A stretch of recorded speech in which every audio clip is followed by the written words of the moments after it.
Hello everyone, my name's Cheyenne and welcome back to my channel, or welcome if you are new. Today I'm coming at you with a vet school related video. So if you don't know, I am currently a first year vet student, and so I know the whole process of applying and experience and all of that, and I went through all of that last year. So I thought it would be helpful to maybe do like a mini series about after you apply to vet school. So what are the next steps, you know, interview processes, what do you wear to your interviews, kind of like my experience and my advice on that kind of stuff, and then, you know, choosing a school and just like all of that. So I thought that today I would talk a little bit about my experience interviewing for vet schools and just give a little bit of advice and kind of just like my take on the whole situation. So yeah, let's go ahead and just jump right into it. So I didn't apply to a ton of schools, but I did have 2 interviews, and thankfully they were 2 different kinds of interviews. So the 2 main types of interviews that you'll come across, at least as far as I know, are, you know, your standard traditional interview where you sit down with either one person or maybe a panel of people. In my case it was a panel, and you know, you talk about whatever, they interview you obviously. And then the other type is the less traditional MMI, which stands for multiple mini interview.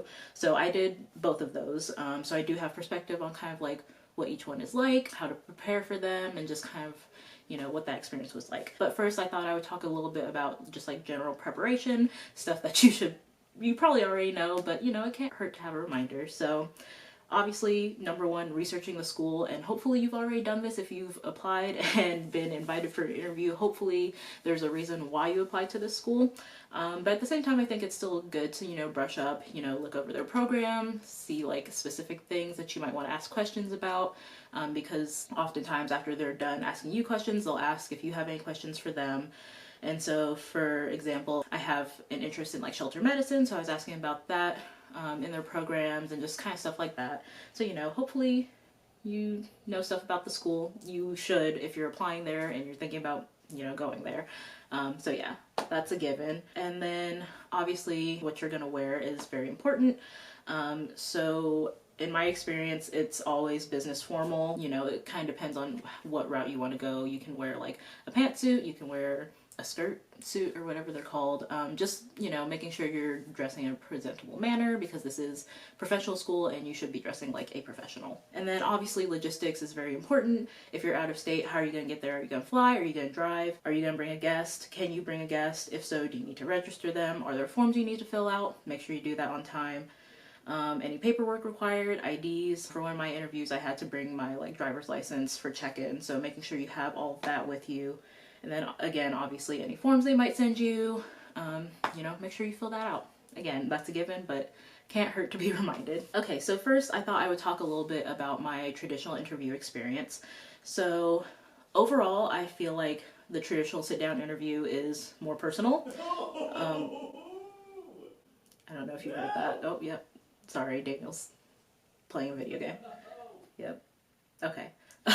For example, when I was doing my traditional interview, it was a sit-down interview with 3 people, and one of them was actually one of my first year teachers, and then the other 2, you know, just worked, not just worked, but they were other doctors at the school. They are likely to ask you questions from your application. Obviously, you know, your application is what they know about you. And so, for example, I was asked about specific things that I wrote in my essays, and about extracurriculars. So I am an alumna of this organization called Omega Phi Alpha, which is a national service sorority, and I did have a leadership position in my last year, and they asked me about that and kind of like, you know, like what were some important things you did, what did you love about it, all of that. And I was also asked about my experiences and how that translates to what I want to do. I worked at 2 different clinics before applying to vet school, and so I talked about how at my first clinic I really learned like a lot of hands-on stuff. So like they were teaching me how to draw blood, how to place catheters, you know, how to hold for exams, nail trims, all that type of stuff. And then at my second clinic, the experience was a little bit different. So it was more, I feel like I got a better understanding of like just how tiresome this profession can be, which I think is important. Obviously, you know, knowing and understanding what you're getting into. Because we did have like a lot of emergencies, a lot of times we had to stay late, and I feel like that was really an important experience to gain. So I kind of talked about that stuff. I'm also interested in potentially pursuing rehabilitative medicine once I finish this degree, so maybe getting like a certificate and doing like physical therapy type of stuff with animals. So they asked me about that as well because I did write about that in one of my essays. So a lot of the stuff that they asked me about was from my essays, and then some of it was just kind of like more standard stuff like, oh, why do you want to come to the school? Why do you feel like you're a good fit? All that type of stuff. And so yeah, I just really felt like it was very personal. It was more about getting to know you and just saying, you know, like, are you a good fit for this school and are we a good fit for you? Because, you know, as much as you're being interviewed, you are also interviewing the schools that you're applying at and seeing if this is somewhere that you can envision yourself for the next 4 years. So that is my take on the traditional interview. As far as preparation for that goes, I mean, I guess just reviewing your application. Hopefully you remember everything that you wrote. You should, because you wrote it yourself. But, you know, reviewing your application, and again, researching the school plays into this as well, because again, they'll probably ask you if you have any questions. And so being prepared to do that. But yeah, other than that, I personally don't feel like there's a lot more preparation you can do. Because it really is just like a conversation. At least that's how it was in my experience. Obviously this varies from school to school, but that's how it was for me. Okay, so now getting into the MMI format, which is very interesting and it's very different from the traditional interview. So again, it stands for multiple mini interviews. So usually I believe that there are 6 to 8 stations. Again, I'm sure that varies by school.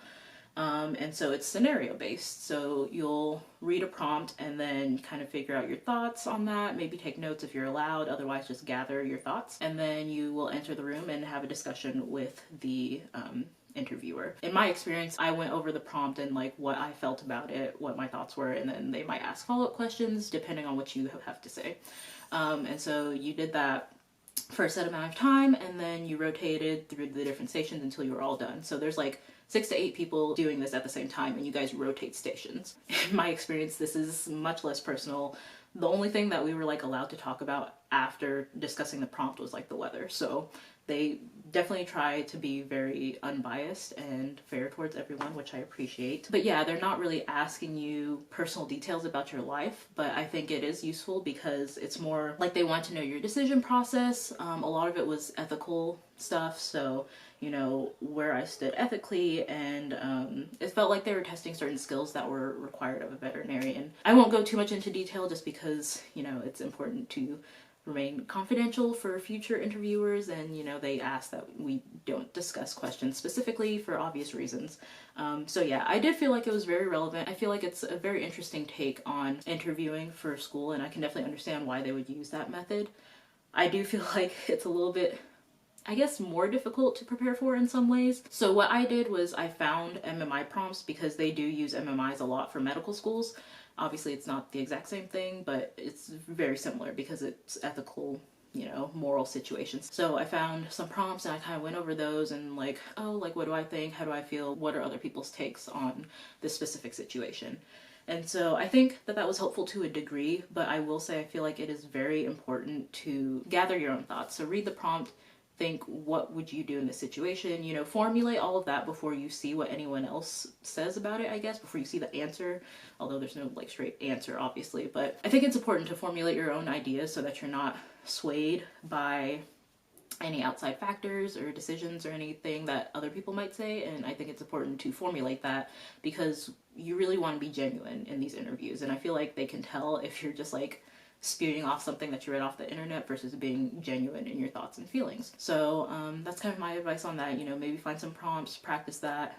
Even time yourself if you're really wanting to, because it is timed. Obviously each station has a certain amount of time. I think they gave like a couple minutes to read the prompt, a few more minutes to discuss, and then after that you were on to the next one.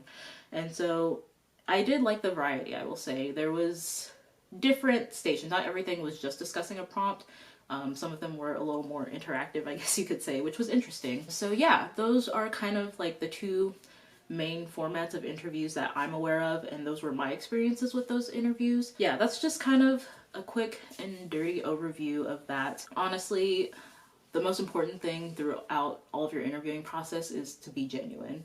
And I know sometimes that might be easier said than done because you get nervous and it's hard to just like relax and focus, but definitely just sitting down and being genuine and just remembering who you are, what your values are, and why you're here. I think is the most important thing. You know, obviously you can try to prepare as much as you want, but at the end of the day, it's about finding what is a good fit for you. And, you know, you're going to be there for a very large chunk of your life. This is another 4 years that you will be in school. And so you want to make sure that you are in a good environment, that you are with people that you can get along with, that you can work with. Granted, it's not always going to be that easy in the professional world. There will be some people that you don't get along with. At the end of the day, it's really important to just find what is a good match for you.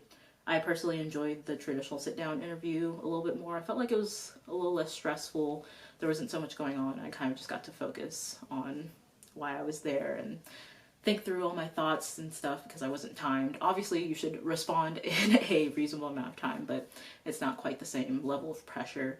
And again, I did like the MMI. I thought that was very interesting, and I had never done anything like that before, so it was definitely new for me. So yeah, that's just kind of my thoughts. If you're curious, I did end up getting accepted to both schools in the end. I was waitlisted at one of them, but technically I got accepted to both in the end. So I don't know, that's just kind of my thoughts. If you have any more specific questions, anything you want me to go more in depth about, I would be happy to do so, but that's just what my experience was. And so yeah, that's about it for this video. I know that was pretty fast, but hopefully that kind of gives you a good understanding of what the differences are and kind of just helps you prepare a little bit more for your interviews.